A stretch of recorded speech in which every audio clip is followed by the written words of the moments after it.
Greetings and welcome back. It has been a very fun weekend here in Topeka, Kansas, and our very first in-person live show of Historical Light right here at the Grand Lodge Annual Communications. First time ever.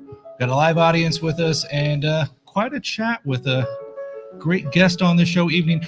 And the first time ever, me and Robert Marshall have done a program in person together. So really looking forward to the show that we have for you gentlemen this evening. Definitely stick with us and see how this goes right after this on Historical Light. Welcome back to the Historical Light Masonic Podcast, dedicated to illuminate our past and bring our Masonic history to light since 2016.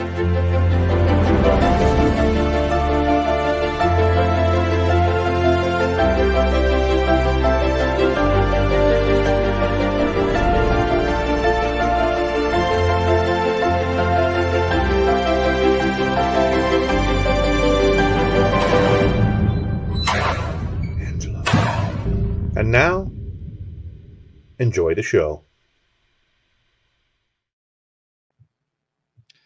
Welcome back to Historical Light. My name is Alex Powers, host and founder. We have with us some special guests this evening, and I want to go through and allow some proper introductions. Co-host, Brother Robert Marshall, if you'll properly introduce yourself to our crowd, my brother. Sure. Hello, everybody. Robert Marshall here, and very happy to be back at the Kansas Grand Lodge session. It is always a fun time, and the guys here are always very hospitable. There is a lot of talk of Southern hospitality, but I can tell you, coming from the South, Kansas does it better than they do. Ooh, interesting. And for the first time ever on Historical Lights, we have a past Grandmaster, Brother Darren Kellerman. My brother, thank you so much here for being here with us this evening and taking time apart from the festivities down the hall. If you wouldn't mind, give a more formal introduction of yourself to our guest this evening. Well, certainly, thank you. My name is Darren Kellerman. I'm a third-degree Master Mason. There you have it. That's it. All right. Most worshipful Darren Kellerman has a scrollable list, but one of the things that I've always admired about him and loved about him is you'll see him even today introduced to the annual communication of Kansas here as, you know, our honored past Grand Master. He walks in a plain white apron and his official name tag that reads Darren Kellerman, third degree Master Mason. That's how we roll. Pretty fantastic. So we have a great episode for you this evening. We're going to go through some really cool stuff about. Did he tell you the topic for tonight's show? Just Yeah. Oh, okay. You don't need to know. It's a secret. We're going to throw you under. You didn't hear the bus coming? I did not. Being in the green room, I didn't. Nothing. So. But before we get into the meat of this evening's show, I do want to give you all a chance to join the team and be a part of Historical Light. And you can do that by supporting the show on Patreon. Historical Light is viewer supported, so you can help us continue our mission. We've been going strong since 2016, bringing you Masonic historical content. And we want to keep doing that and grow and get bigger and better and keep doing the thing, right? So go to historicallight.com/support. And you'll find our information that you can join us on Patreon, and you'll get perks for the membership levels you join. You can get special lapel pins and so forth. So we hope that you'll join us there as well. We also want to inform you about Masonicon Kansas. And those of you who watched the last few episodes have heard this, but we are bringing the Masonicon franchise to Kansas, which is pretty spectacular. It's going to be August 27th this year in the Kansas City area, actually in Prairie Village, Kansas, just on the Kansas side. And we have an amazing lineup of speakers. Visit MasoniconKansas.com and you can see all of our speakers. Most of their bios have been released with more to be released each month. And topics are going to be released very soon as well. We have several ticket options on there. The Founders Club will get you the whole day pass plus the exclusive festive board that evening. And there is not very many of those tickets left. So if you want to enjoy all that, definitely get on there today, MasoniconKansas.com. And we'd love to see you right here in Kansas City. It'll also be an opportunity to see both Robert and I in person, both the hosts of Historical Light once again. With that, brothers, let's talk. I'm going to be there too. Oh man. Okay. I said this episode was about him, and then you forgot he existed 30 seconds later. He also forgets I'm a Patreon subscriber. Oh, That is no. very true. That is very true. And you can could be too. like him. Join me You as could a be like Patreon this guy. subscriber. We can forget you if you will just become a Patreon We can subscriber. forget all about you. How do you get the microphone? I don't know how this works. So I just want to point out how awkward this is. I do. You made the joke before this about let's turn into Joe Rogan, and I kind of feel like that at this moment because usually I'm in my house in my own little studio, and everyone else is remote, and this is just a whole different atmosphere. But it's pretty cool. But have you tried DMT, bro? Have you tried it? Not yet. Not yet. Oh, Well, live is so much fun. we'll get PD Newman on here. We'll talk about the third degree and how that all ties in, right? Yes, we Yeah, could. that's right. All right, so let's see. Let's get into the topic here about, I think, the history behind Kansas annual session because, Brother Kellerman, you've had a pretty awesome experience. I don't want to talk about that. Okay. I want to talk about what happened today here in Kansas. Okay. Well, I was going to work to that. I but don't care. let's This focus. is what the news is from here in Kansas. That's true. This was the 166th annual communication for Kansas. You know, every Grand Lodge has that, and every Grand Master does their thing. And then they close the session, they go out, and it's great accolades. Yes, But today the Grand Master did something historic, at least in my opinion. I agree. And I looked on Brother Robert's Facebook page, and he's got a picture of part of what happened today. On the Grand Lodge of Kansas YouTube, I think, and Facebook, there's a video from our Grand Master, Michael Stoops. And weirdly, he throws out that term novice, and that's a term that's not used a lot anymore, about being a Mason novice.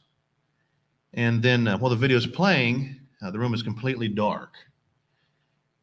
Which is unusual, I think, a little bit. Normally there's some emergency lighting on, but the room is completely dark. Black, yeah. And then the lights come back on, and the Grand Master, who was in all his fancy golden regalia, Full tux. full tux, top hat, is completely dressed in white. Just the soft clothing of a workman, of a novice workman. Yes, and not to go into too much detail, but I think it's safe to say it wasn't just white. No. It was a white outfit that any of us that have gone through the journey of Freemasonry will understand. And that outfit, changes throughout that journey. And I think it kind of, in a way, had an emblematical side of, I don't want to say completion, but a next step at least. Yeah, it was just very moving. And I found myself, apparently there was some pollen in the air.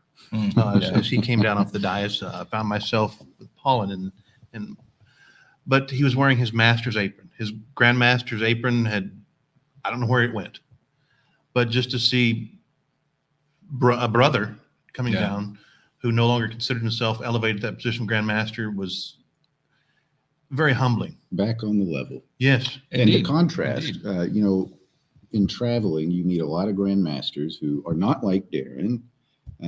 They want to be in the spotlight. Darren is always working behind the scenes. He's, as he was saying at the beginning of this, he's a third degree Master Mason, let alone all the other titles and roles he is Patreon subscriber. very well played in Kansas Masonry and beyond. But if you go and meet a bunch of Grand Masters, you're going to meet a lot of guys who really like being in the spotlight. And that's okay. Definitely. That's their vibe. It is. But here's a guy who put himself in darkness, put all of us in darkness. It wasn't about him being in the spotlight. We all went into darkness to contemplate what you can contemplate if you watch that video on the Kansas Grand Lodge social media, the notion of being on the level at a very deep level. And when the lights came on, there he was, humbled in novice clothing and pure white symbolism as he headed out the door, a perfect human display of humility. 100%. And I'm sitting here thinking that, we actually told a little bit of a fib about it because at least I said the room was completely black, which it wasn't. We had the three lights going, right? They were. Fair. And how connecting is that to the beginning of his journey?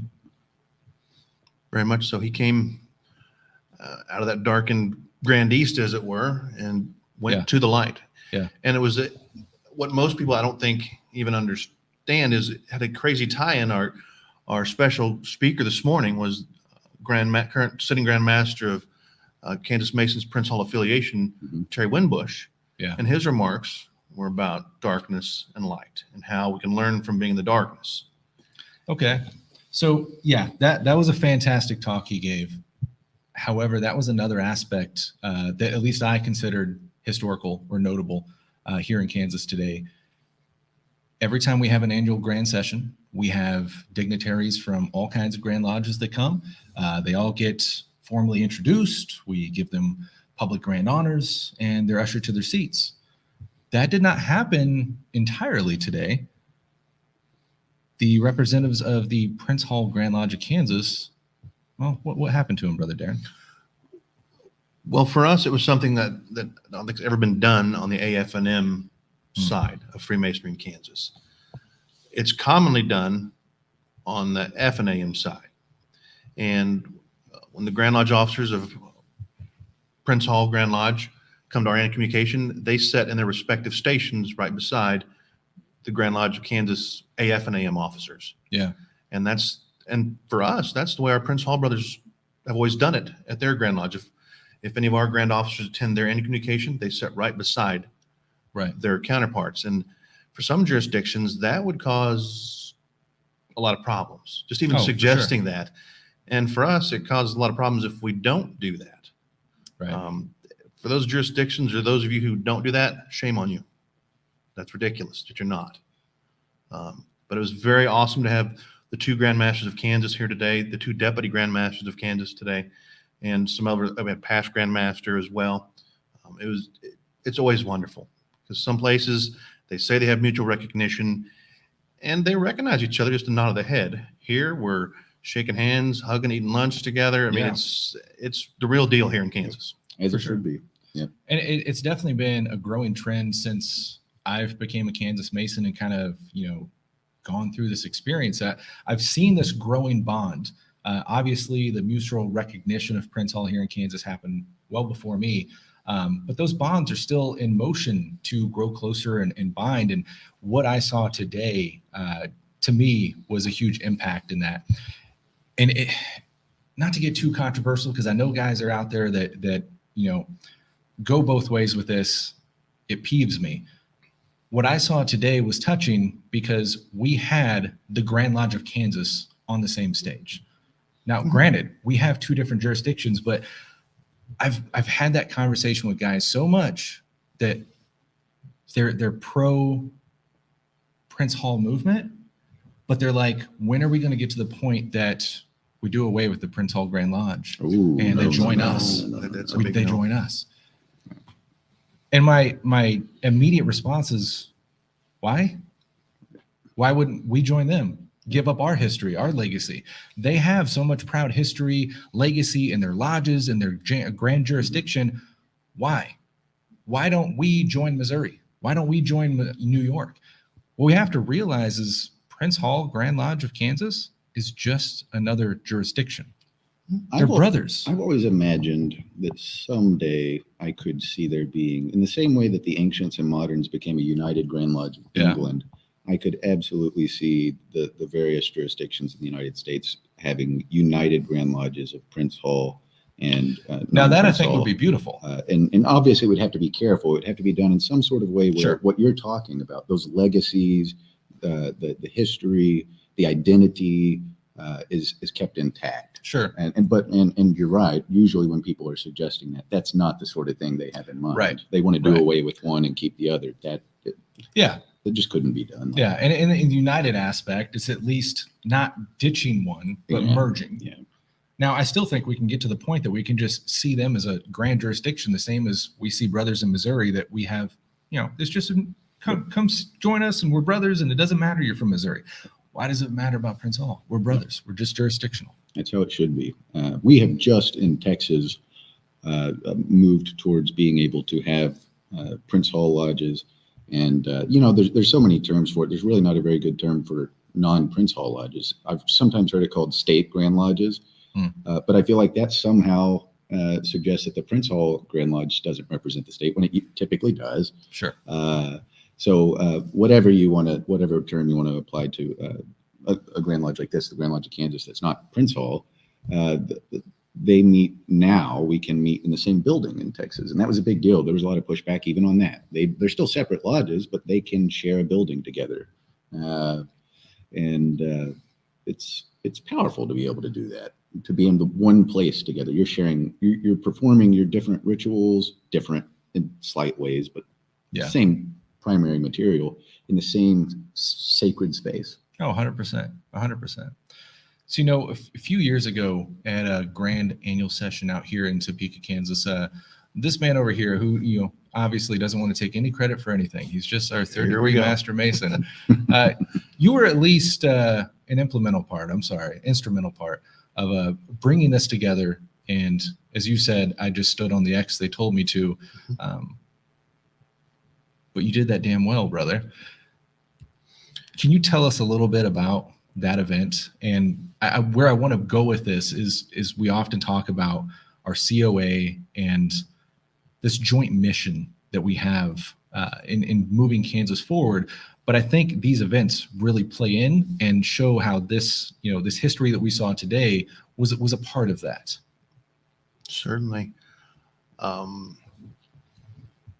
Again, not a historian, so how I end up on the show, not sure.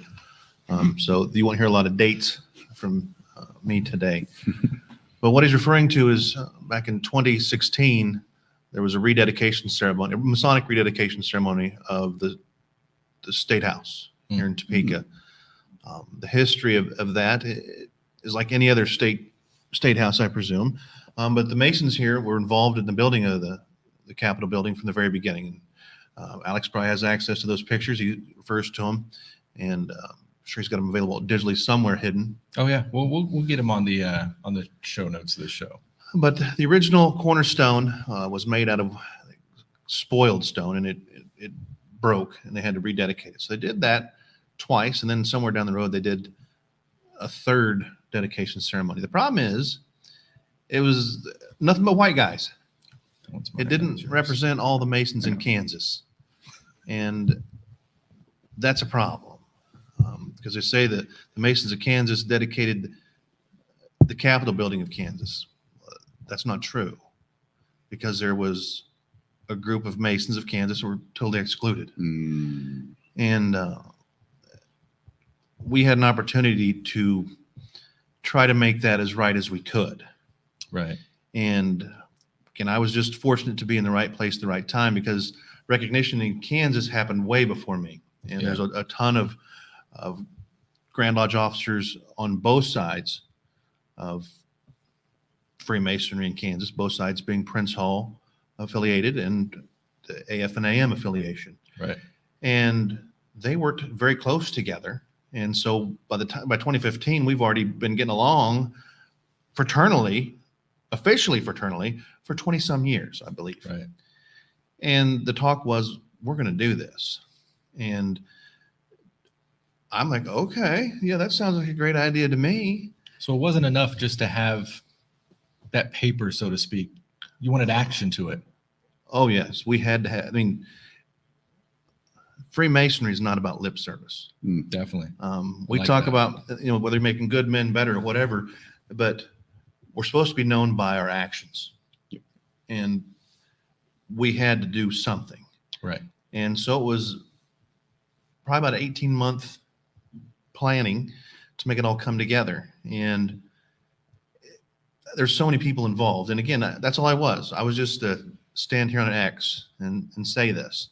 But there was, for me, the people are instrumental. There was Bob Shively with the Kansas Masonic Foundation here in Kansas. He actually was coordinating with the state legislature to make that happen. So I got to go testify in front of a committee to let us do that. And that was exciting. We even got to meet the governor at some point to have a Kansas Masons Day.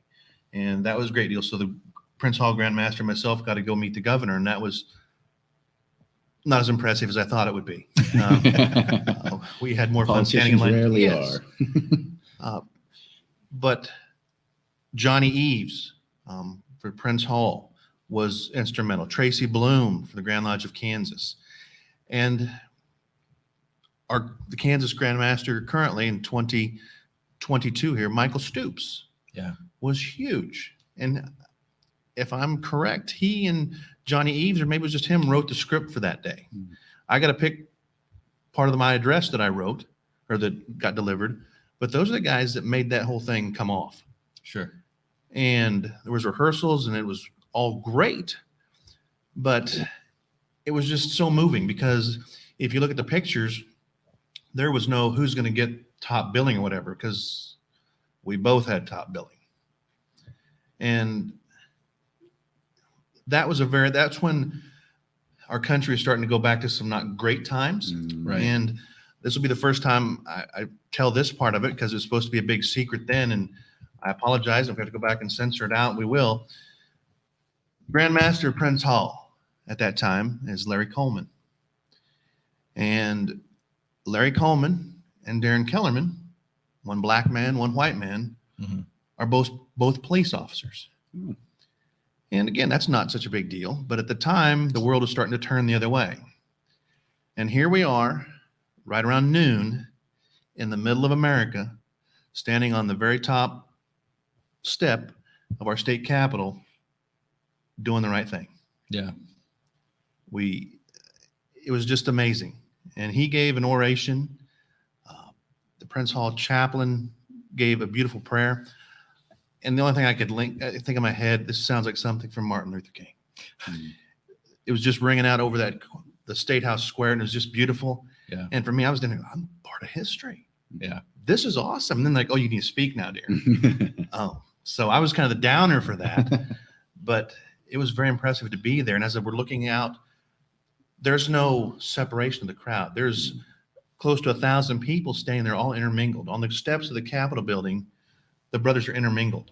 Yeah. There was no top billing because that would have, So people say, but Darren, that was you. That was nothing to do with me. The craft demanded that. And when the craft demands, and we're part of the craft. Yeah. Because if you're watching your Mason, your Grand Lodge, and when we as Grand Lodge say this is what we want, those people in the big gold suits have to deliver. And that's what we did. We delivered what the people wanted. Definitely. So first of all, I guess I didn't realize Most Worshipful Coleman was also a police officer. That's supposed to not That people was did. the secret you just shared. Yeah. So we're probably gonna have to go back and censor this whole episode, but because then there could still be people in his jurisdiction of police officers. It can be dangerous. Yeah. And some places not look favorably upon what we were doing. Right. But the reality is we didn't care what the profane thought because we're Freemasons and we do what's right, period. So I want to bring up one more aspect of that. And I think there's some more today of today's, event that we can talk about here, but I want to tell one joke real quick because it made me laugh. For you horribly. followers, this is how it's So, gonna be He's a bad. dad, right? Right in the middle of that, which led to an incredible picture. And many of you may have seen it from that event with so many, I don't know what the average count of Masons that we get at these events. It's a fair sized crowd, but that crowd that we had that day was amazing, not just on our side, but also Prince Hall side. And we got this huge group photo, not sectioned off, not blocked, just so intermingled of both Grand Lodges, Kansas Grand Lodge as a whole, all on the steps of the state capitol. It's this monumentous, just impactful moment. We got professional photographers, there's media coverage, and some poor sap just walks out the main door right in the middle of it. It's like, and just runs back inside and you hear the door slam. I about lost it. I've been a Brownback, I think. I feel like it's worth saying if you're watching and you might be in a jurisdiction where you've had Prince Hall and mutual recognition for a while, maybe it sounds like we're talking about old hat or we're talking about something that's past news, but we should go ahead and I feel like we should. Maybe this isn't official historical. I'm going to point out there are still jurisdictions, there are still states in the United States where they do not have recognition. Yep. And 4 times so far, I have had to deny invitations to give lectures in lodges in those jurisdictions because that's my small way of saying I don't want to participate in masonry in a place where we cannot have such recognition. Yeah. It's not a small thing. It's not a dated thing we're talking about. It's a big deal still. And it's relevant. And it is. The views of those of us in the historical light may not reflect your Grand Lodge's opinions, but I think that's definitely ours. And we respect what you do in your jurisdiction, and we understand it is a sensitive topic. And some places, that's just the way it's going to be. And that's the history of it. So. And it's definitely unfortunate. One other factor from that day before we kind of move back to this event that we're still taking part in today, involved your father, right? It did. I should have brought that down. You should have brought that down. But there was a custom gavel made for that year that was utilized in that event. And I think year to year, Grandmasters, same with lodges, right? Lodge worshipful masters. It's a thing to get your gavel. And, sometimes it's just a gavel that has your name inscribed on it. Sometimes it's a really custom gavel. And Grandmasters do this every year too. And there's this Grandmaster's gavel, but this particular one went above and beyond being that Grandmaster's gavel. There was a message behind it. Yeah. So my father is, I don't say a woodsmith because that's the wrong word, but he can work wood very well. And I'd say that's an understatement. Woodworking, yes. And so I asked him to make a gavel for me. And he presents me with this gavel that is checkered. Mm-hmm. And it was determined, that, we've got to use this for this capital thing. And can you make a couple more? So, of course, he was, well, okay, because it's one of those things. And now you see a lot of checkered gavels out there, or at least striped. But this one is this one was intentional. It was intentional, and it's designed that way. And it wasn't for the checker flooring of the lodge. Like this was the integration of very much others. so. It had my dad That's at the time was still a novice master mason. Yeah. So he didn't have the whole concept of the checkered pavement stuff didn't get to him. Right. My upbringing for racial relations is you don't carry the coat of the man in the foxhole with you. Mm-hmm. So I get that. Mm-hmm. I get that. So he presents me with this gavel, and we talk about it, and we talk about some symbolism, and he creates something totally different. He worked with Grand Secretary Tracy and makes a beautiful gavel. And again, I wish I'd have it, but it had some special numbering in it and some special stuff on it. And there was one gavel given to the Grand Lodge of Kansas, one gavel given to the Prince Hall Grand Lodge, and then we auctioned off the third gavel. I think that's what happened to it. And the weird story, is that the way that goes? It's been so long. I know, because Grandmaster Coleman has a gavel. It's his story. Why is he asking? I know. That's why I'm not good online. So there's 3 gavels that exist. And then all of a sudden, Alex Powers pulls out a 4th one. And it is the original Grandmaster's gavel. And we weren't aware that still existed. So we stole it back from Alex. But it's a very special gavel. And Grandmaster Stoops, actually, I gave it to charity because that's not my gavel. It was never my gavel. It's a crafts gavel. So we had a charity auction. Michael Stoops bought the thing. And next thing you know, he gives it back to me, which was very moving.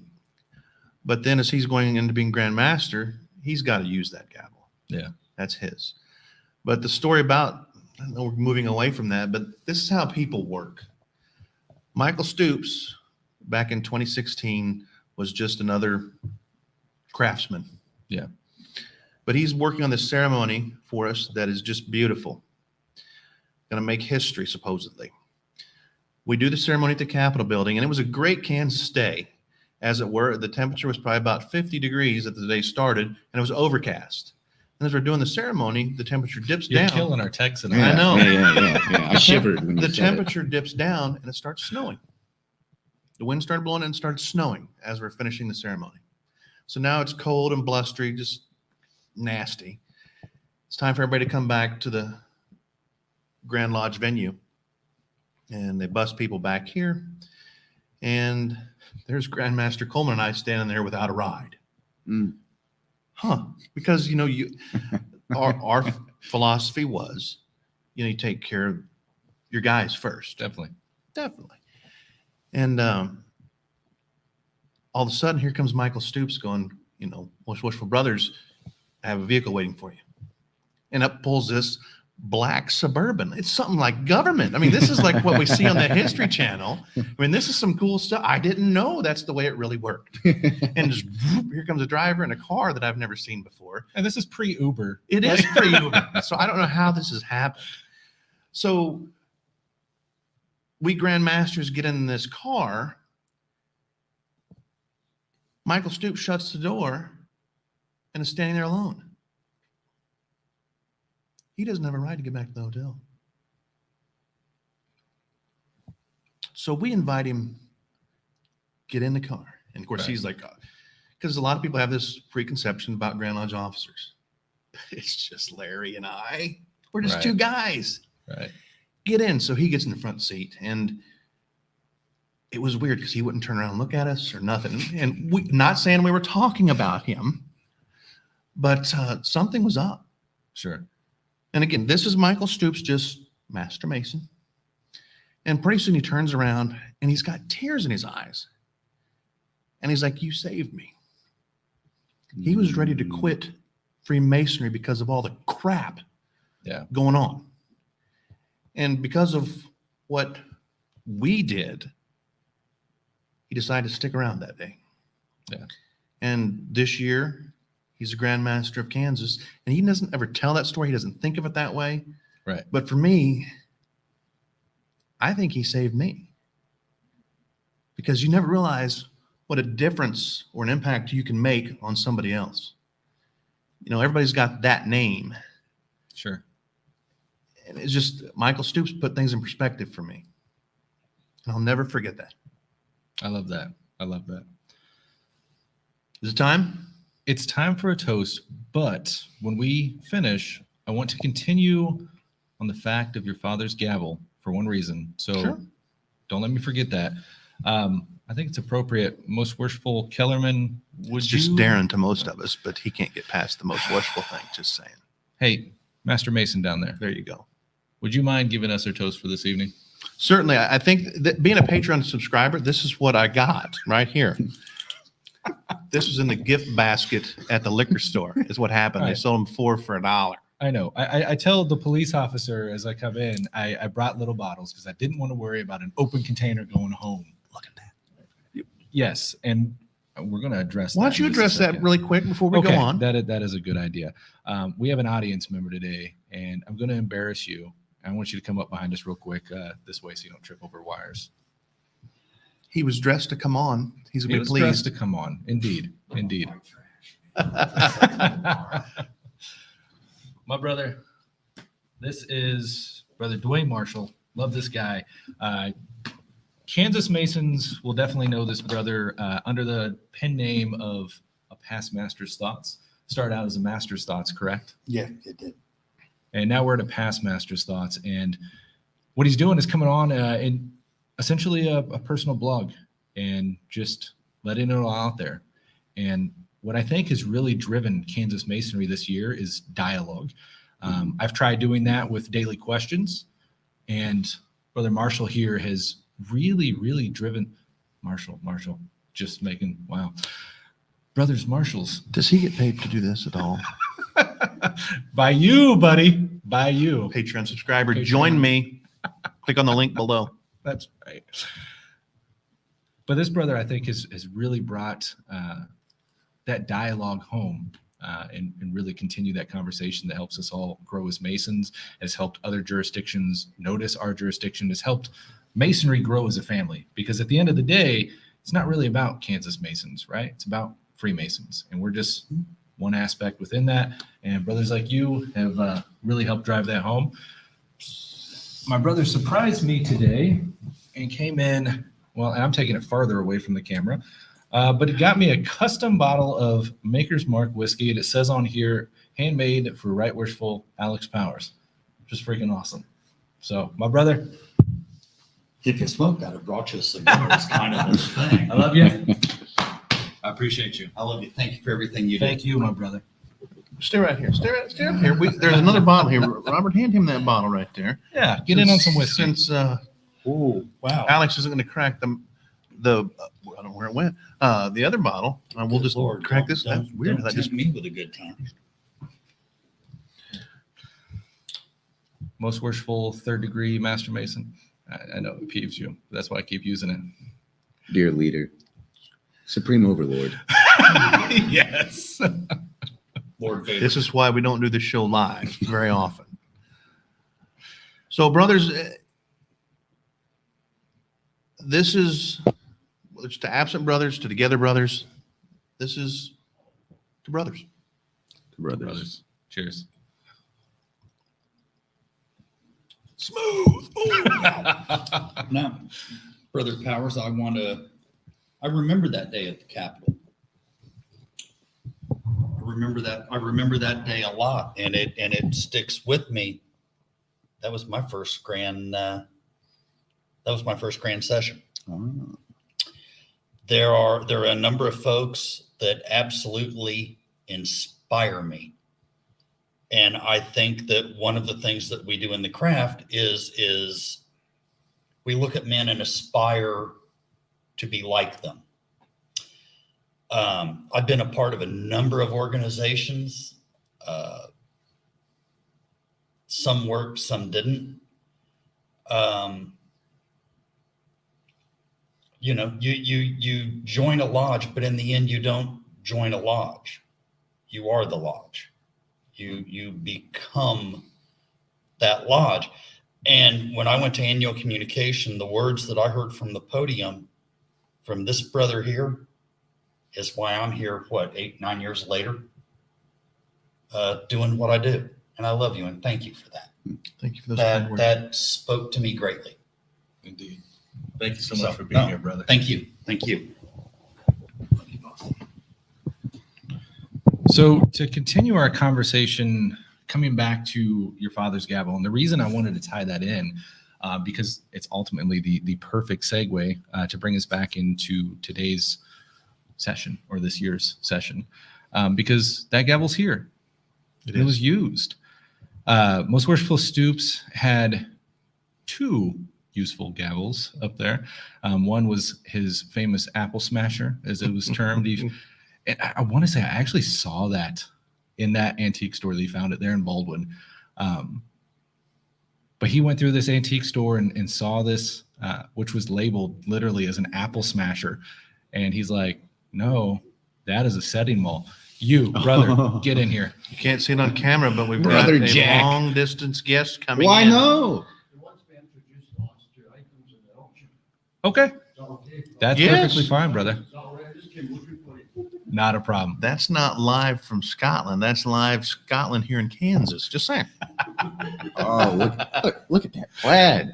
There you go. Oh, you'll see that here in a bit. So if you, whatever, just hang on or fast forward to a little bit when you see the guy in the plaid coming in. So yeah, most Worshipful Stoops has his giant apple smasher setting maul that he has traveled with this entire year. I've seen him use it in many lodges, and it's rightfully sitting on the grand dais in the east today. But behind it, he used that apple smasher setting maul really to call, I think, the session into place. Yeah. But I noticed on all the business matters that are driving Kansas Masonry forward, which I thought was hugely appropriate, he used that gavel, the gavel your father made with the intention of bringing together Kansas Masonry. Last year at his installation, he dug back into the archives. This is the historical light Yes. aspect. Because we've all seen the Grand Lodge installations are very common, just matter of rote. You can see them all over social media and such. But you will never find the 2021 installation of the Grand Lodge of Kansas, because that didn't happen, because he did it in a tiled session using I won't say the script, but the notes and references from 18, whatever it was. Yeah. One of the first, some of the first Grand Lodge installations they had. And in one of the spots it comes to, and we've also experienced this being installed, for those who have been installed as master or seen a master installed, the master's candidate is presented and they ask him if he's worthy or not. Yeah. And unfortunately for Brother Stoops last year, the answer was, yeah, he's not ready yet. He has not been properly instructed, and he was basically cast out to receive proper instruction to become Grand Master. For better or for worse, the past Grand Masters went with him to give him the education that he needed. And my words of wisdom to him, while irrelevant to all of us, I think, but at the end of it, he got presented with that gavel that he had given me long ago. Because that has a lot of lessons in it, like so many of our Masonic objects. And some is just a piece of wood, pretty or not. To me, it's a very personal thing. But there's a lot of lessons there. And I would say that the Grand Master of Kansas this year actually did something this show loves. It dug back into history, and he shared that on another one of your programs. Yeah. And it's been amazing because the craft of Kansas has been kind of like, what the heck are you doing? Well, he's doing what we should have been doing all along, because we did it back when we formed the damn Grand Lodge of Kansas. For sure. So the Grand Master of Kansas, yeah, that gavel he wields, whether it be the apple smasher or the checkered gavel, very appropriate for him. Definitely. And this topic's very appropriate for a Kansas Grand Lodge session. If you look at the Kansas Grand Lodge seal, you'll see an Anglo settler in a top hat, not unlike the one that Michael Stoops wore this year as Grand Master. Indeed, very much so. Shaking hands with a Wyandotte Native American. And that's part of the story of how Masonry came into Kansas, was a group of Native Americans and a group of Anglo settlers coming together to form some of the first lodges. Indeed. More history, at least for Kansas anyway, and for a lot of Grand Lodges. Grandmaster Stoops, Michael, I guess he's kind of like somebody we know. There was a picture on the Grand Lodge page yesterday. It's funny because I'll tell you why, because he was really crazy angry when he saw it. But at the Grand Lodge of Kansas this year, we had 7 volumes of Sacred Law sitting on the altar. And some guys came in like, what in the world is going on there? Yeah. We haven't seen that on a Grand Lodge No, since I've been around. that does not happen. I've seen it happen at the World Conference of Masonic Lodges, and it happens here and there. Maybe there's the Gita here or Torah, along with the King James Version of the Bible. But we had all 7 books on the altar of the Grand Lodge of Kansas today. Mm-hmm. And yesterday, Grand Master Stoops took a picture and posted that. What he didn't realize is, he's going to be so happy I mentioned it here, is somebody not knowing how some of those books work. They turned it around so it can be read from left to right. Yeah. Had it correctly oriented. So, so it had to be turned back around. But again, very impressive, because you walk in and see it, and he's got an old rusty actual working craftsman's square and draftsman's compasses. But talk about amazingly powerful. I mean, some places you put a book that's not written in English on that altar, and there's going to be some huge problems. I've seen it. I've seen problems with that in Texas. At our lodge, we have, at least a dozen different holy books in our library for the purpose of initiating men on the book that's appropriate. And there were other lodges who just heard about it happening at another lodge and raised hell over it. And we were like, we don't care. It's our lodge, so you do what you want at yours.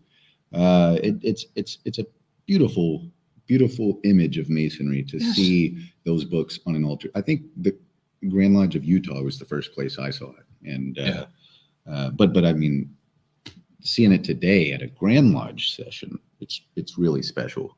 And it holds true to what we say Freemasonry is or isn't in both cases. Definitely. Well, because it drives home that aspect of brotherhood, because it's not about my religion or your religion. It's about us. Freemasonry is spiritual. We open up in the presence of God. We work in the presence of God. We have a holy altar before us. That should be represented. Regardless of what each man's concept of that is. Indeed. My home lodge in Waco, it is a religious capital of the world, one particular kind of religion and a particular denomination within that religion. And yet, at the Masonic Lodge in Waco, that is older than the city of Waco, just like the Grand Lodge of Kansas is older than the state of Kansas. Indeed. We have a Muslim, we have Christians, we have a Jew, we have a Taoist, we've had a Wiccan, all kinds of people, but that doesn't really pertain to Masonry. It's a beautiful thing to see people of different backgrounds come together. You know, if you advertise this right, Alex, this could get a lot of views. Just saying.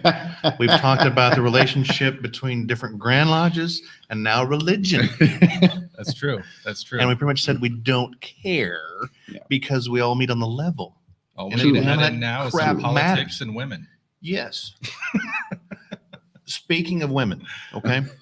And I know Alex and Robert have talked about co-masonry and stuff before, whether it's on this or some other shows sure. they do. Yeah. But the reality is, during the pandemic and such, and even for this show here today as we come to you live, there is a woman involved. And she's a very big part of the show. And I don't know if she's been on before, and now she's panicking because I'm going to ask her to come up. She has. But she's huge to this show and to everything that Alex and Robert do. She is kind of the glue that sometimes holds this whole thing together. And she made sure everything was packed in the vehicle. And she is dressed in her get up here. Don't come back there. Join us, Yvette. This who kind of makes the show go. And she wants you to be a Patreon subscriber. She wants what you. she does. So Alex is going to tell her thank you now and how beautiful she is and how grateful he is to her. So this is historic for us, calling him out. All you do. I love you. Love you too. So for everyone that may find this show on your different groups that you follow, all that sharing, all that promotion is this lady behind the scenes, relentlessly and devotedly every single episode. She's always there for us. So I appreciate you. Director of the show. Yeah. We'll get you a name tag. We'll get you a name tag. That's accurate. He doesn't have her name tag. How this show survives. Well, budgets. We need more Patreon subscribers so we can afford that woman to pay Please. name tag. Please, for just $10 a month, you can provide this lovely lady with a name badge of her very own, $10. recognizing That's her. a level? I didn't know it was $10. I a lot more than that. Not for grandmasters. So the thing is, as a Patreon subscriber, and this has turned into a commercial that everybody's tuning out probably.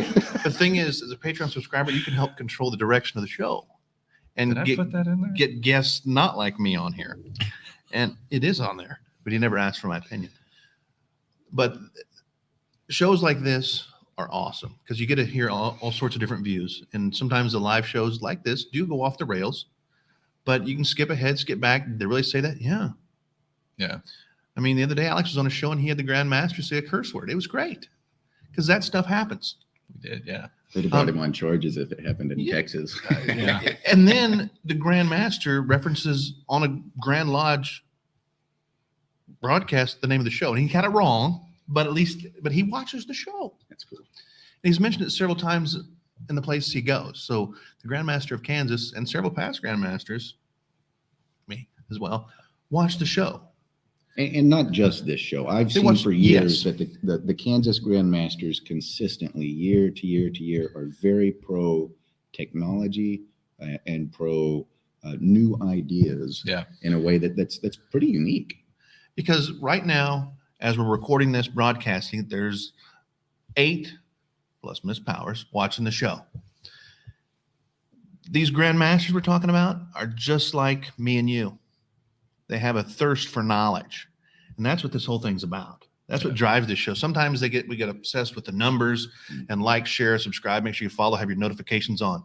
If you don't do it, hit the bell so you get the notification. But it's the going back and looking at it and learning. And when you take something you heard on this show or another show and taking it to Lodge and sharing it, that's the win. Definitely. So to kind of bring this back around, he always tries to drag us back. I have Everybody to. watch I have to. He is just That's what this whole thing's about, really. Well, so I'm still in a little bit of physical pain, so I feel like it's worth calling out our Grandmaster a little bit.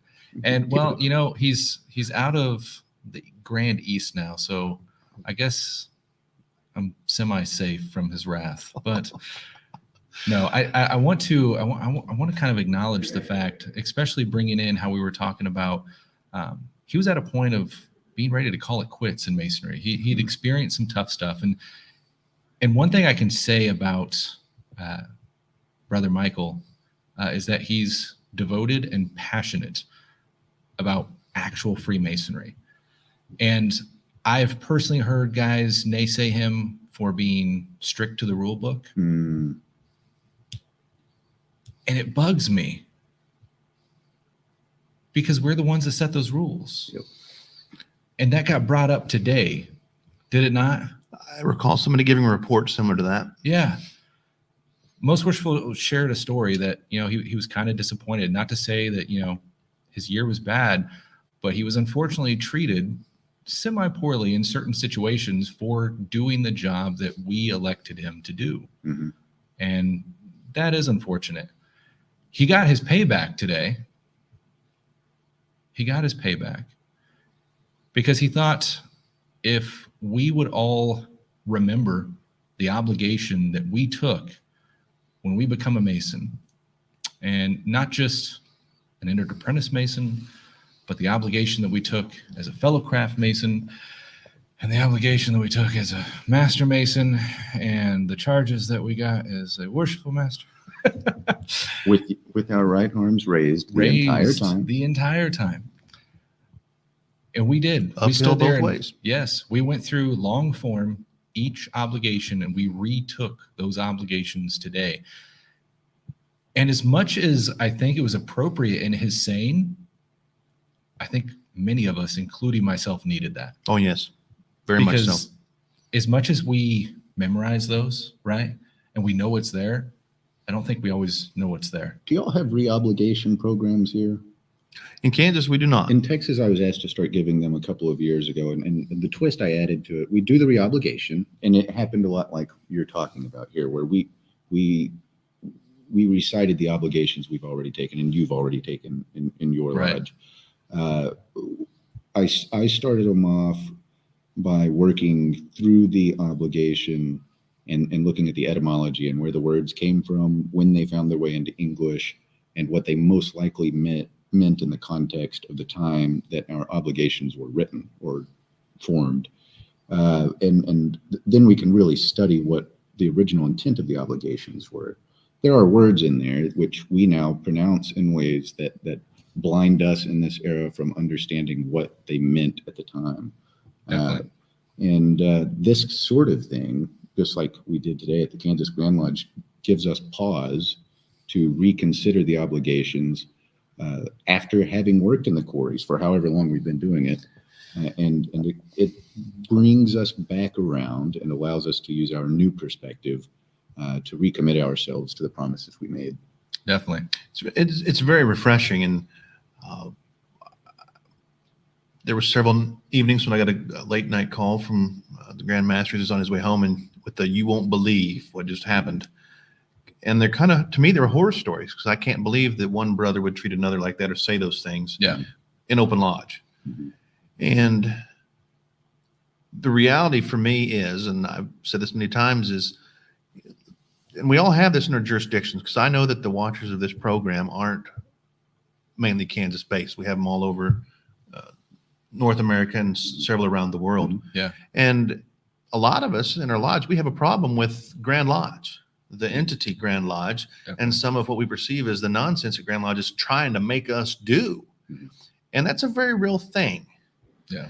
But the reality is, at least for us here in Kansas, is what the Grand Master was making us do is what our bylaws said we're supposed to do Mhm. for the last 100 and some years. Yeah.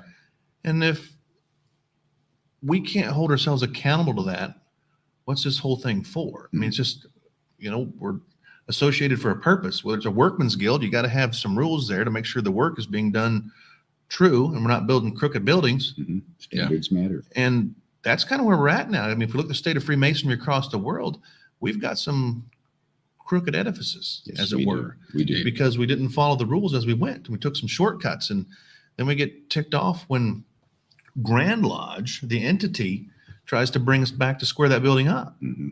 Yep. And we get mad at the man or that group of men that are trying to do what we were born to do or created to do. Yeah. So, and I'm right there with a lot of us getting frustrated. Why is Grand Lodge doing this?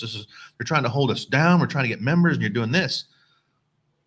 Well, I think watching the show, we know it's not about the quantity of those members. It's about the quality of the members and the work. Come on, But out, my brother. I'm going to bow out, Alex, because we have got a very special guest here. We got 4 seats. I know we got 4 seats, but he's got the personality of 2 of us. And I'm going to invite past Provincial Grand Master James Jack to take my spot. What is all that? Secret code. It is secret code. Turn off the microphone. Holy moly, that is very good. I'll let you talk about that. So, brothers, friends, it's been great talking to you. Make sure you rewatch, like, share, subscribe, hit the notification bell. I'll see you next He's so time. good at that. Squarely on the level. I'm okay, bro. I love you, Darren. Thanks for joining us, man. That's awesome. So down there live on Historical Light. Oh, look at the Inception thing here. Here we are. Okay. Brother Jack. Can I put these on? We're going to give him a second to get his earphones here and get plugged into the show. But I want to bring to light that Brother James Jack here is a dear friend of mine. I've had the pleasure of getting to know him over pretty much every year since I've became a Mason. He has been traveling from Scotland to Kansas, attending our grand sessions. He is a Kansas Mason. And because of time difference from here to Scotland, it's been hard to be able to schedule him in the normal fashion of Historical Light to do, the Zoom or whatever, and get him on in a virtual session. And then with COVID and everything, it's been hard to get him here in person. But this year we had the opportunity to do a live setup and have Brother James back here in Kansas with us once again, getting through the hefty part of COVID and joining us in person. And my brother, I'm so thankful and so pleased to have you on for Historical Light, my brother. So Well, thank it's you. Great to be here, Alex. And thank you very much for the invitation. We It's are- also good to be with my other good friend, Robert, from Texas. I love you, James. It's It's good to just see you again. Great to be in Always happy to such see you. knowledgeable company, brother. Definitely. Well, I want to give you the opportunity, if you wouldn't mind, to more formally introduce yourself and let the viewers know just who you are. Well, I'm Jim Jack. I've come from Uddingston in Scotland, which is about just outside Glasgow, maybe about 7 miles from Glasgow, near Hamilton. Born in the area, lived in the area all my life, and joined the lodge in Uddingston, Lodge St Bride 579 under the Grand Lodge of Scotland in 1974. First in office, maybe in about 1975, year after that, worked up through the offices and became Right Worshipful Mastery, Lodge St Bride in 1980. After coming off the chair as master, went in as treasurer, and I was treasurer in the lodge off and on for maybe about 15 years. Wow. In Provincial Grand Lodge, we've got a different structure from America, although you've got district deputy Grand Masters. Yeah. We have provinces in Scotland, and we have about 36 provinces covering the whole country. And we had 43 lodges in our province. I was elected as Provincial Grand Treasurer in 1989, and I served as Provincial Grand Treasurer for 7 years. And then was commissioned by the Provincial Grand Master. The Provincial Grand Master is commissioned by the Grand Master Mason, and usually does a 5-year term. And he commissions, commissions his secretary, his deputy, and his 2 substitutes, and the chaplain. And I was commissioned as secretary in a 5-year commission. And then I was commissioned again, so I did 10 years as Provincial Grand Treasurer, Provincial Grand Secretary rather. You stay busy. And then I stood for election as Provincial Grand Master, and I was installed as Provincial Grand Master in 2006 and served for 5 years to 2011. In Grand Lodge, I was elected to Grand Committee. Our committee is elected from the floor of the lodge, and that's a difficult vote. So in about 1991, 1992, I was elected to Grand Committee, and I've been in Grand Committee ever since. I was elected to Grand Office, and I've been moving up slowly through the offices, and I'm currently the Grand Librarian. If things go according to plan, I should be Junior Deacon in November. That's fantastic. So, brother, what is it that originally got you to have interest in this thing we call Freemasonry? What sealed that deal for you to want to join? I think it was family ties. Okay. Nearly everyone in my family was a Mason. Do Scotsmen have to be initiated, or are you born as an entered I think we're apprentice? born. Okay. I think we're born into the craft. Both my grandfathers were members of Lodge St. Bride, and my father was actually a member of Lodge St. Enoch, 1288, which is another lodge in meeting in Uddingston in those days. And I joined the lodge. My wife's father was a Mason, and he was a member of Hamilton 233. So virtually everyone in the family was a Mason. That's fantastic. So you get into this journey, and obviously you've been through so many of these positions that have really given you the opportunity to grow in Masonry and meet so many. You've been traveling to Kansas since at least when I became a Mason. Yeah. What is it that originally brought you here? Well, that's a good story, and I always believe that things were meant to be. I don't believe in coincidences. I believe that these things meant to happen. And Michael Halloran was writing a book on Freemasonry in the American Civil War. Yes, yeah. And I had been corresponding with Michael Halloran, and I'd never actually met him. I visit Virginia, and I'm very friendly with brethren in Virginia. In fact, I'm a member of 2 lodges in Virginia, and I was invited to attend. Centenary. The 150th anniversary of the Battle of Gettysburg. And one of the lodges I was a member of was the Virginia Research Lodge, Civil War Research Lodge. Right. And they had arranged to have a meeting in the field at Gettysburg. So they were having a meeting in the field at Gettysburg, and I happened to turn around to the brother next to me, and like all good Americans have their name tag on with their position. And I said, Michael Halloran? And he said, yeah. I said, I'm Jim Jack from Scotland. And he nearly dropped at my feet. Couldn't believe it. I bet. I couldn't believe it. And I asked him how he was getting on, what position he held in Grand Lodge, and he said he was deputy. And I said, where does the future go? And he said, well, if things go according to plan, I'll be Grand Master next year. And I said, well, I think I'd like to come to that installation. And the first thing he said was, will your Grand Lodge pay for that? And I said, no. So I came over for Michael Halloran's installation, and I've been coming back and forward basically ever since. That's fantastic, brother. And to kind of seal that deal, you're a Kansas Mason now as well, correct? Yes, and that visit, Michael Halloran said, "What are you doing tonight?" It was after the meeting, and I said, "I don't know what's on the go." He said, "Well, we're consecrating a new lodge," and I said, "All right." He says, "It's Caledonia Lodge." I said, "Caledonia Lodge?" He said, "Yeah, it's Caledonia Lodge. These guys play the pipes." And I said, "My goodness, I couldn't believe that." He says, "It's across the road in the Grand Lodge temple across from right." And I went over and met the guys, and they thought it was wonderful that someone from Scotland was there for their consecration. And I think I was Provincial Grand Master at the time. My Provincial Grand Master's regalia, and it went really well. And due course, I affiliated to the lodge. Yeah, I'm a member of quite a few lodges. We can tell. We can tell. Yeah. We're going to teach him the secret word tonight. Oh, no. I would like to brag a little about something. What's that? Well, Grand Librarian James Jack hooked me up with a book, like a true That is librarian. That is true. This is a book I've been after for a while. It was out of print.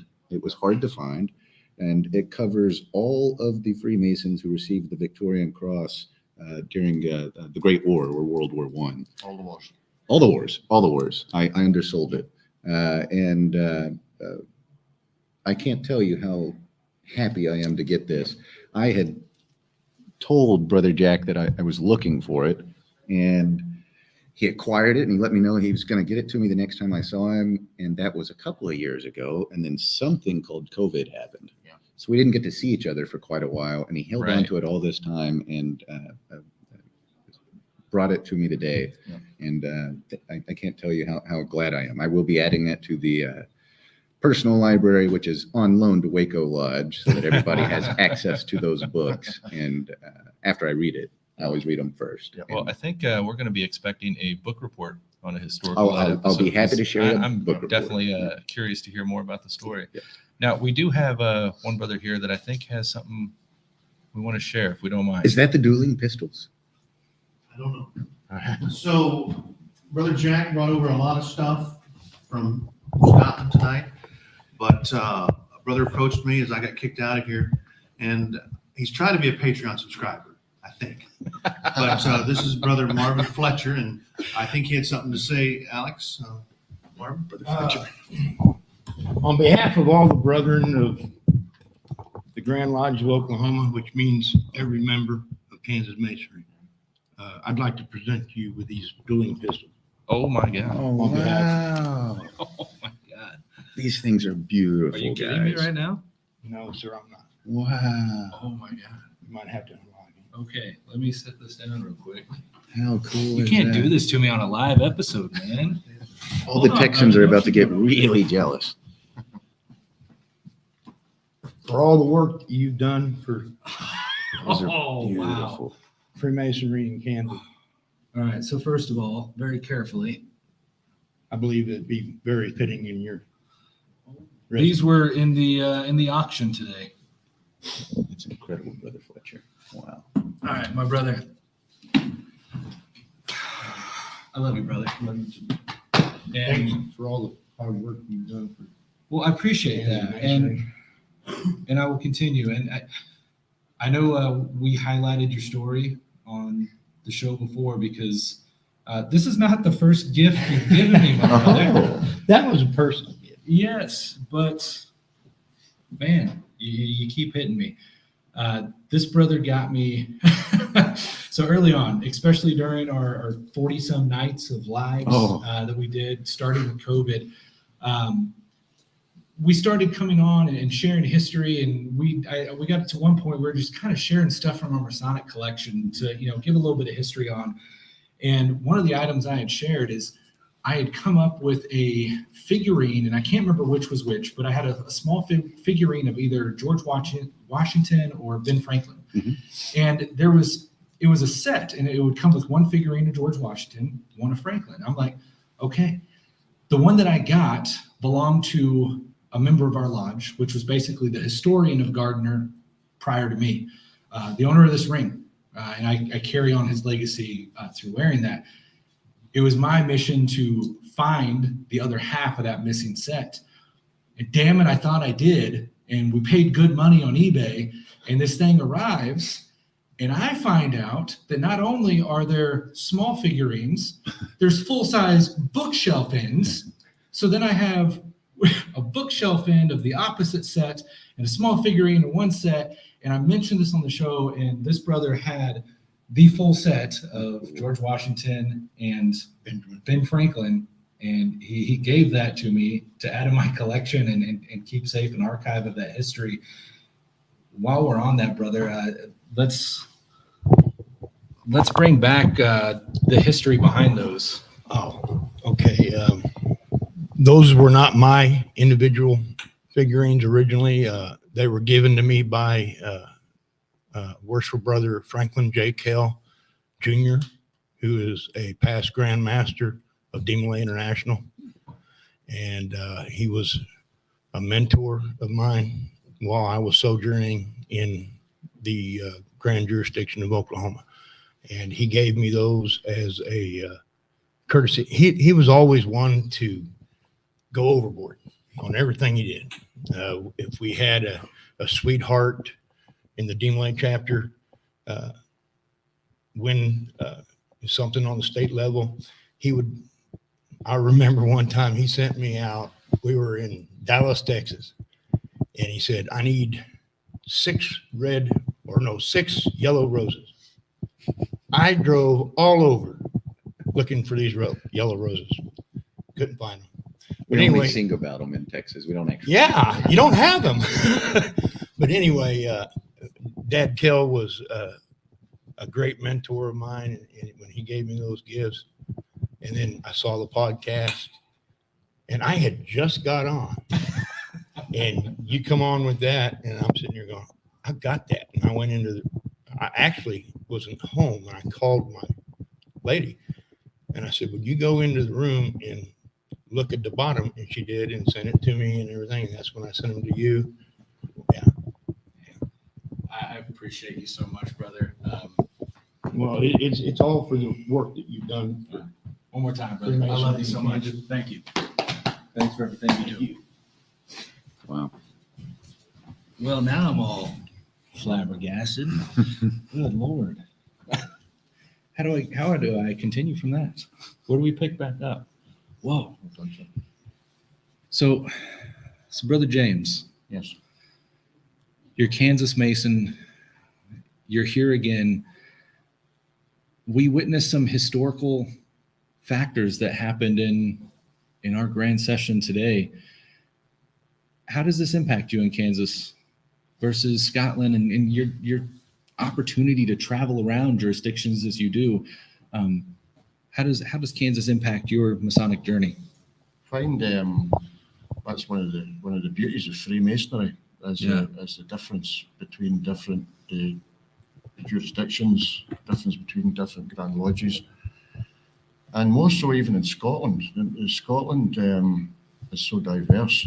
The lodges, there's no standard ritual. The lodges basically have their own rituals. You can travel within 2 or 3 miles of where I live, and virtually every lodge within that radius will have a different opening and closing of the lodge, have a different working of a degree, and it makes it very interesting, very, very interesting.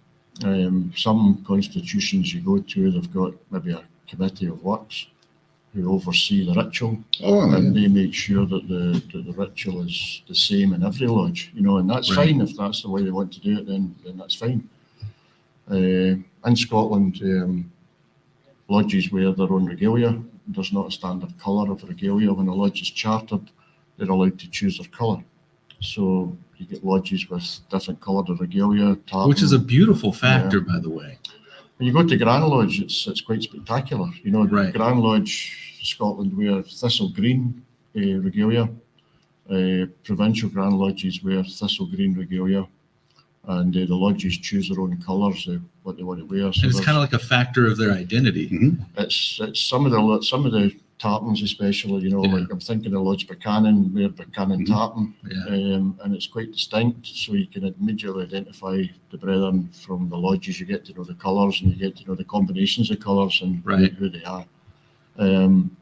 But I think Freemasonry is so diverse in how they apply it, but they stick to the fundamentals, which we all know, and they're all fundamentals are common no matter what constitution you're in. Right. But the actual application might differ, and that's what makes it really good. Definitely makes it interesting. Now, one thing I find fascinating about you is your drive in this fraternal bond has actually led you beyond Freemasonry as well. And to tie that into the historical aspect that we touch here, you shared with me last time you were in Kansas that you had joined another fraternal society that shares a lot of common symbolism with Freemasonry, and that was the Gardeners, correct? Yes. Now, you guys had kind of brought that back to life. Yeah. If you don't mind to tell us a little bit about that and kind of how that came about. Well, first of all, Free Gardeners is not connected to Freemasonry. Right. There's no combination there at all. It's a completely different organisation that looks similar. And in Scotland and in other parts of the world, Free Gardeners was huge, really. I mean, at one time, there were more Free Gardeners lodges in Scotland than there were Masonic lodges. Is that right? Yeah. But what happened was Grand Lodge of Scotland, the Masonic Grand Lodge of Scotland, basically stuck to its principles. One Grand Lodge governed all Masonic lodges in the country, Okay. and it was well regulated. Free Gardeners lodges were a mishmash. You had maybe 5 Grand Lodges: the Western Grand Lodge, the Eastern Grand Lodge, the St Andrew's Grand Lodge. You had about 5 different Grand Lodges all operating, and they weren't in specific areas. They crossed over, and that just didn't quite work. There were a couple of attempts to try and amalgamate them into one Grand Lodge, but it didn't really work. Free Gardeners were more or less they were a friendly society. So what you did was, unlike Freemasonry, you paid money on a regular basis, and they covered funeral costs. The lodge would cover funeral costs. Right. If you were injured at your work, it would cover benefits to keep you going. And then after the Second World War finished, the National Health Service came in the United Kingdom. Not only the National Health Service, but other benefits came in nationally, government sponsored nationally. So virtually everything that the Free Gardeners and other societies, shepherds and other societies, foresters were providing, were all of a sudden government funded, and you paid your contribution from your wages. Right. So your contributions were coming off from source. A lot of people couldn't pay twice. There was no point in paying twice, and because you had to pay by law your contribution off your wages, then a lot of the gardeners' lodges went to the wall. And the last Gardeners' Lodge closed in about, I think it was 1956. And that was an organisation whose early minutes go back to 1640 in Haddington. Wow. But overseas, in South Africa, Caribbean, Gardeners' Lodges had been established there in Australia, and they were still in existence. And at that particular time, I think it was the early 80s, there was a revival to try and revive this Scottish order. And a group of gardeners came to Scotland on holiday, and they had a meeting, and they resurrected a Gardeners' Lodge, and it kind of blossomed from there. It started as a preservation society, because what happened was that you used to get donations to your Masonic lodge, Okay. but they weren't Masonic. They were gardeners' jewels, they were gardeners' regalia, Yeah. and it was really, they were of historical importance. Banners, huge banners, Right. and they were historically important, and they were literally being thrown out. So they started this preservation society to try and record and maintain the items that were basically being given to the Masonic lodges. Right. And we've been really successful in that. We've got a good collection of aprons and the regalia going back, a couple hundred years. That's amazing. So it's been good. As far as the organisation goes, there's no Grand Lodge at this time that we know of, and we're an independent lodge. If we sponsored other lodges, but we sponsor them in the understanding that we're not acting as a Grand Lodge, we're just helping them to get established. Ritual, I could argue that the Free Gardeners ritual is older than Masonic ritual. Really? Yeah, because That's an interesting statement. Masonic ritual really takes its origins from the building at King Solomon's Temple. Yeah. Free Gardeners ritual takes its origins from the Garden of Eden, and the Lord took Adam. The Lord took Adam and put him in the garden to tend it and to keep it. So Adam was the first gardener. Wow. So free gardenery predates Masonic ritual. Wow. And you can't really argue because it's in the Bible. You can't argue with that, can The you? confidence of a Scotsman. I know, right? I know, right? So one proud thing that you had brought to my attention, we were able to, verify that in the archives, is not our Grand Lodge building, but right across the street of our Grand Lodge building here in Kansas is the State Capitol building. And that was actually constructed by Scottish Masons, correct? I'm not so sure about the one in Kansas, but the one in Washington, D.C. was, and the Texas White too. House. Yeah.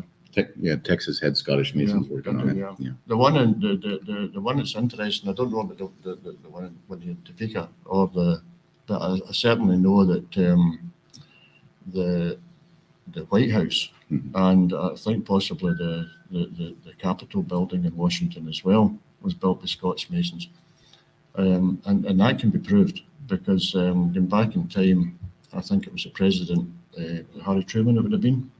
They were renovating the White House. Oh, yeah. And there's Yeah. a famous picture of a bulldozer inside the White House, And Harry Truman was in looking at the building work and came across these stones that were all marked, the Mason's marks. Right. And he asked for them all to be put to the side. And they were all put to the side. And Harry Truman was, of course, a Scottish Mason, had been an honorary member of our Grand Lodge, one of the few.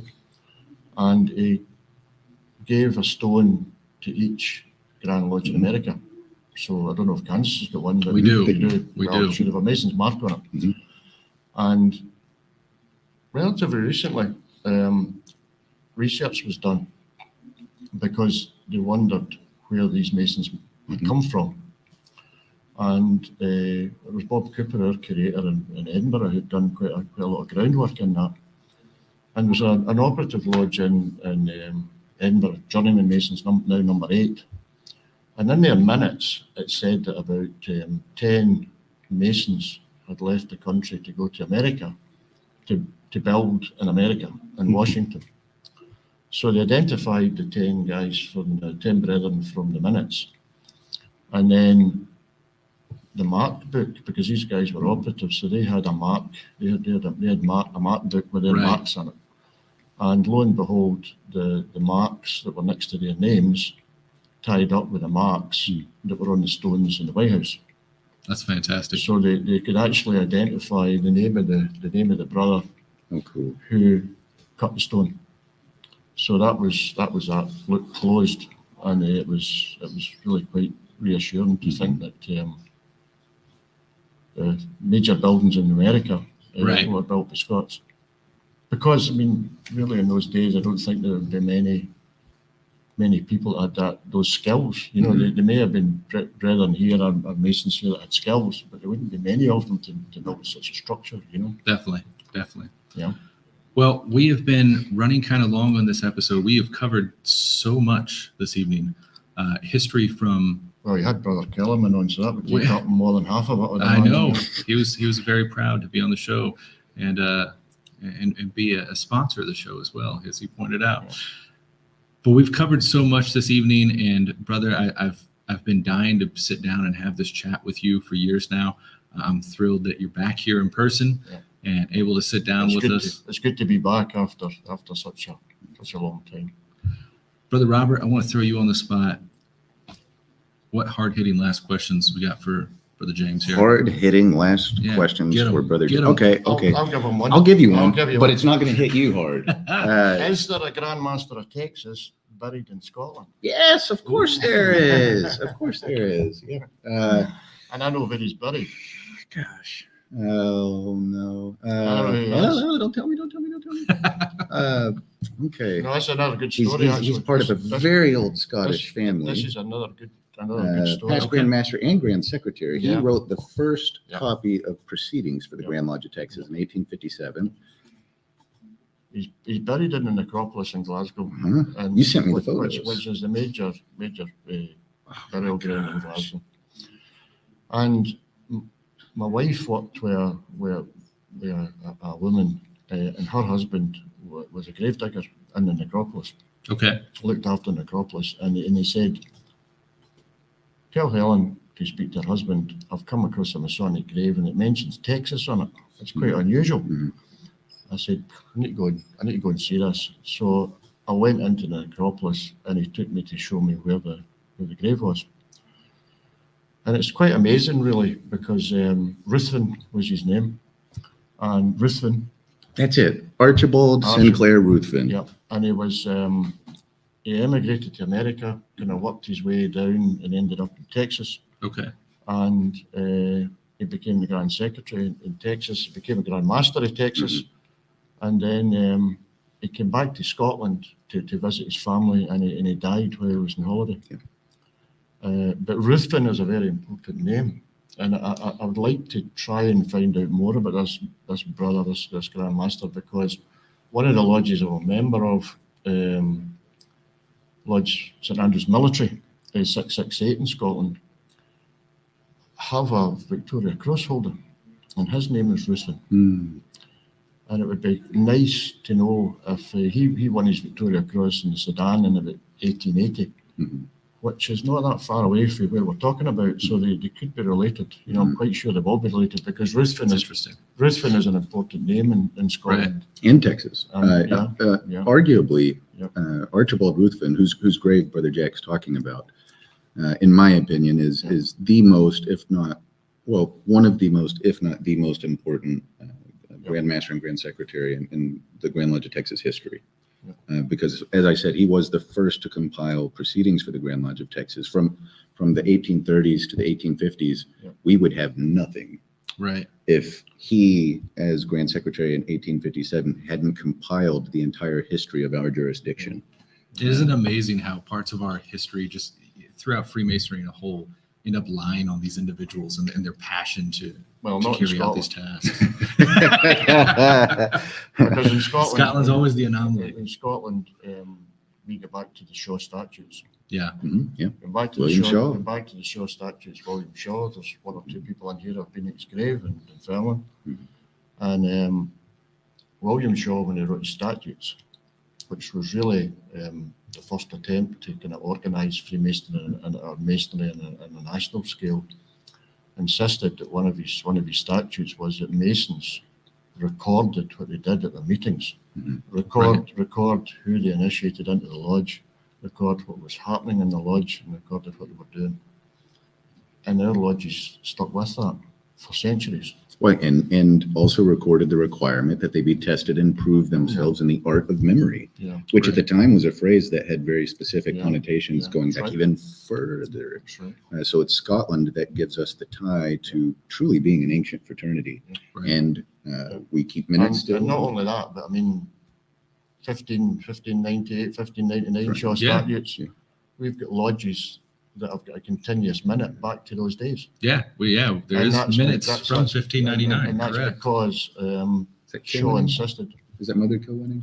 No, that's for another discussion. I'm a member of Mother Kilwinning. It's the Lodge of Edinburgh. I've got a minute that's go right, back to that's right. 1599. Mother Kilwinnings were destroyed in a fire, but relatively recently, they've picked up a fragment of a minute from the National Museum. Wow. Which were in, I think it was in Lord Loudon. Earl Loudon was landowner, and he was Master of Kilwinning. And in his personal records was a fragment of a minute, which took him right into the period, and I think it was dated about 1601, 1602. Wow. So that minute took Kilwinning, proved that Kilwinning was there at the same time as the Lodge of Edinburgh. And That's beautiful. One or two other ones. Yeah. So, brother, as we wrap up here, what do you want brothers to know about Scotland and Masonry? What do you want, Scotland? Well, I want them to know that we're there. There you go. Scotland's got a wealth of Masonic history. There's absolutely no doubt about that. I was talking to Robert earlier on about that book, and things just pop into your head. And I said, you know, the guy that wrote that book, Granville and Gale, when I was Provincial Grand Master, I asked him to come up from London and do a dinner talk for charity on the Victoria Cross, Masons that held the Victoria Cross. Right. And I was talking to Granville, and I said, you know, Granville, what do you think of this book? And he said, well, I said, it's really been a labour of love, he said, but I'm really now at the end. And he says, we've covered all the bases, we've got them all. And I said, all right, that's fine. He says, there's only one guy, he said, that we're not sure about, we don't know his name, but it's in Lanarkshire somewhere. He's a Victoria Cross holder. I can give you a list of names, but we don't know what lodge he was in. We don't even know if he was in the lodge. I said, okay, Lanarkshire's my province. What are the names you've got? So I went away. There's about four lodges, 5 lodges met in that area. 3 we discounted right away because they were formed after the First World War. So we were down 2 lodges. And I went through to Edinburgh, and I said I wanted to see the record books for around about 1900, maybe to about 1920. Started looking through the record books, and lo and behold, here he is in the record book, because his name, he joined just after the end of the First World War, and his name was Carmichael, VC. So he was confirmed a Victoria Cross holder, a member of that lodge. Okay. Grand Secretary, I asked the Grand Secretary to write a letter to confirm that, which he did.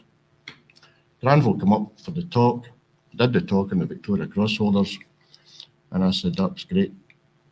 I'd just like to read this letter for the Grand Secretary. And I read the letter out for the Grand Secretary saying that Carmichael was identified as a Victoria Cross holder and a member of this lodge.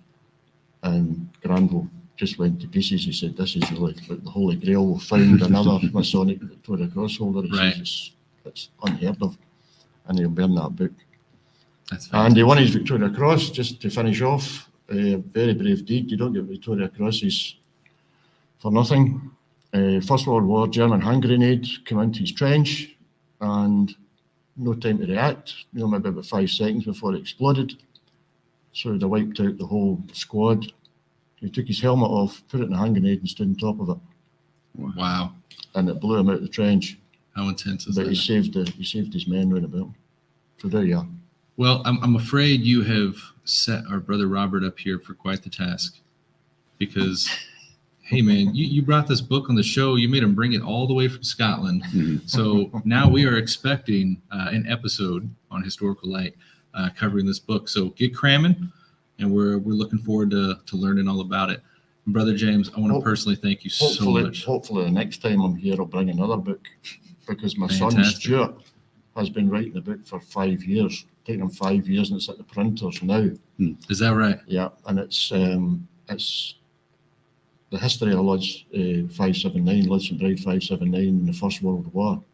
So he has identified about 90 of our members who fought in the First World War, and six of them died.